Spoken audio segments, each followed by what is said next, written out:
Welcome! This is Solopreneur Success Strategies, where we talk about mindset, your website, your brand, your social media marketing, your customers, how to sell to your customers, how to find your customers, how to talk about the skills and knowledge you need in your business, and free software and tools to help you save time, money, and be more productive, as well as strategy and systems here on Solopreneur Success Strategies. Welcome! Welcome. This is Jane Gardner, and welcome to Solopreneur Success Strategies. Today, it's World Domination Wednesday, where we talk about your customers that you want, and how to make them happy. So far, we've looked at who are your customers, how to get your customers, or my way to get the customers, and then now we're talking about how to keep them happy with customer service. So we've already had a couple of episodes on customer service, and this is the third one. So welcome. I'm Jane Gardner. I work with my husband for 20 years in our structural engineering firm in Western Canada. Came out onto the internet about 3 years ago in order to help others with their business. So let's get started and talk about some of the things that you can do for your customers. And so who are your customers? Well, everyone is not your customer, according to Seth Godin. I would certainly agree. We've already looked at how to find your ideal customers, because your ideal customers are those who want your solution to their problem, or they want your solution to fulfill their desire. And of course, World Domination Wednesday is all about your customer and how to get them and how to keep them so that you become their world in terms of the product or service anyway. There are over 3.4 billion internet users online today, because this is over 5 months ago. It's very quickly growing, and you should be able, with your brand messaging, which we do on Tuesday, and get your message out Tuesday, and your skills and knowledge about your website, which we learn about on Jill or Jack of All Trades Thursday, and the free software and tools on Friday, on Freebie Fridays, and Saturday, all the systems we can put up to free up our time so we can get more clients, and Sunday about strategy for your business plan, and of course mindset, the most important thing on Monday on Solopreneur Success Strategy. You should be able to find your customers.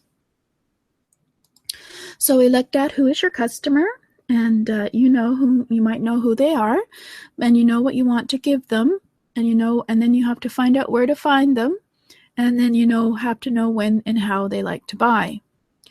And of course, we also looked at the ideal customer experience through your business, so that if you provide those features of an ideal customer experience, they will come back and buy from you again and again. For those who missed those episodes, you can catch up on them at jgtips.com/YouTube. So we've also looked at converting your prospects into customers, and I won't go into too much detail about that because we had a lot, at least 4 episodes there you can look at on the YouTube. But basically, knowing the personality of the other person that who might be your customer or prospect, you should be able to use your selling style in order to make your business attractive to their buying style. So detecting a person's buying style, you can be more successful as a salesperson, of course, with training, which I provide. And I have an offer on that at You and Your Sales Style at jgtips.com/p-style, where we look at customer-focused selling, looking at the very basic level of our personality. We have a personal style that is indicative of who we are and we were born with, and then we develop a personality from there, so that there are different selling styles as well as different customer buying styles. And being able to detect a customer's buying style, you will be more successful as a seller. So that's what that course is all about. And we've been looking at what is good customer service and what it really means. And of course, at the very simple level, it's having pleasant, friendly, and patient staff, and make it always about the customer. And then there's a process of customer service. When a customer may have an issue, You listen to the issue. You acknowledge that you understand what they're talking about. You ask them a few questions, get more details about what the actual issue is. Confirm with them as this is how you understand what they think is the issue, and then provide some solutions to their issue. And then check with the customer that that is what they feel is appropriate and they're happy with that solution to the issue. And that's good customer service. And we looked at the mindset of a customer service rock star. He is a customer service rock star because he looks at complaints as opportunities to discuss and talk with the customer. They know that there's always a solution somehow, and that customer service doesn't end at quitting time.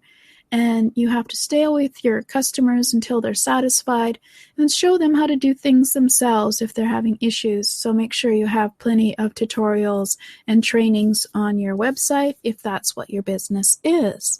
We looked at that last week. Well, today, customer complaints are opportunities, as we mentioned. They're great feedback as to what might be some of the issues with your product or service or your website or your business.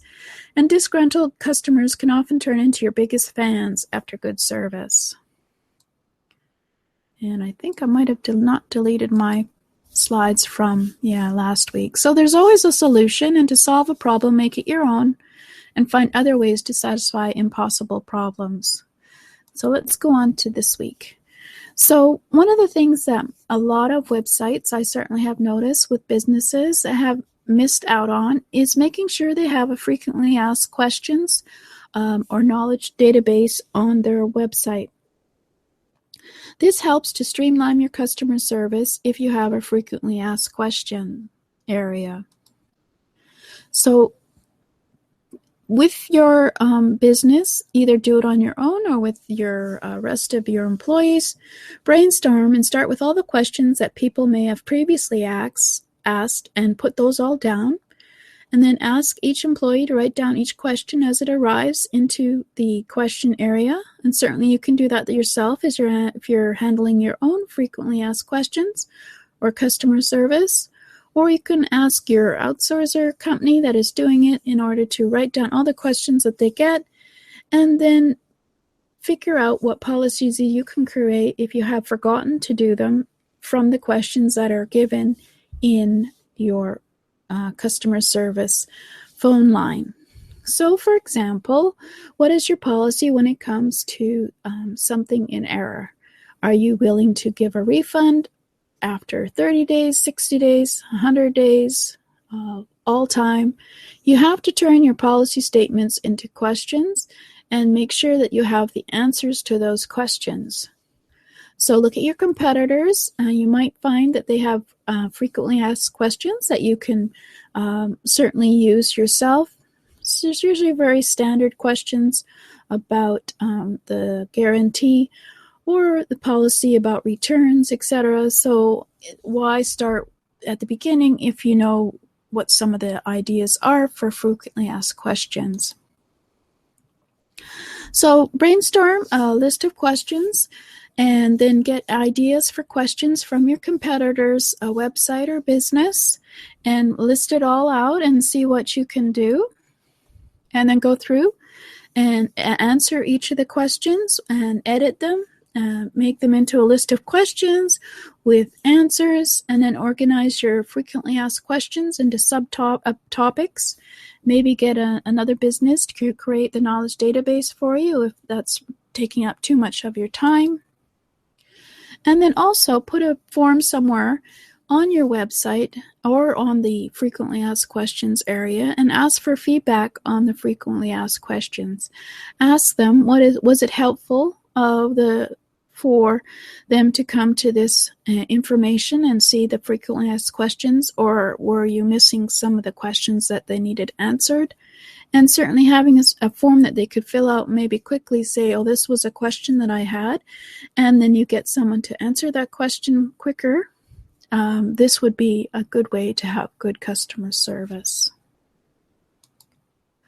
So a frequently asked question area is always a work in progress, so you might actually outsource the actual creation of the frequently asked questions area on your website in terms of printing out, creating the questions and answers. And you're never done writing a frequently asked questions, so it's always good to get your employees to answer and write down each and every question that comes in, and you can create a database. And when they're the same questions, of course, you don't need to create another frequently asked questions. You just make a list of the ones that are unique and keep it updated. So there, that wasn't too hard, was it? Very easy thing to do, frequently asked questions. One of the things that people forget to do. It certainly makes it easier for your customer if they come to your website, if you have information on what your policy is in terms of returns, or if they're having trouble getting into our membership and they want to figure out how to do that, or they're having trouble with your product or service and how to work with it. So it looks like this is going to be something I'm going to have to work with on my website because I don't have one either. But I think from all the experience and from all your experience of being on websites and through businesses, if similar to yours, I think I could probably start with at least 20 frequently asked questions right now that I have every time I go to a business that is similar to mine. So this is another thing for you to do on your list, but it's an important thing if you want to have great customer service. So thank you for listening.